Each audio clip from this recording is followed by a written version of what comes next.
బస్సులో కండక్టర్కి ప్యాసింజర్కి మధ్య సంభాషణ ఇలా జరిగింది. కండక్టర్, మీరు ఏ ఊరు పోవాలండి? ఒకటో వ్యక్తి, సోమవారపాడు ఇవ్వండి.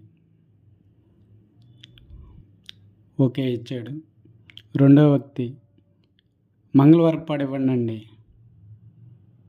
మరి మూడో వ్యక్తి, బుధవారపాడు. నాలుగో వ్యక్తి, గుడిపాడు.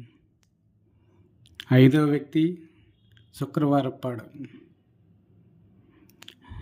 ఆరో వ్యక్తి, శనివారపాడు. వీళ్ళందరూ కలిసి కండక్టర్ని మీదే ఊరు అని చెప్పి అడిగారు. మాది ఆది ఆకులపాడు.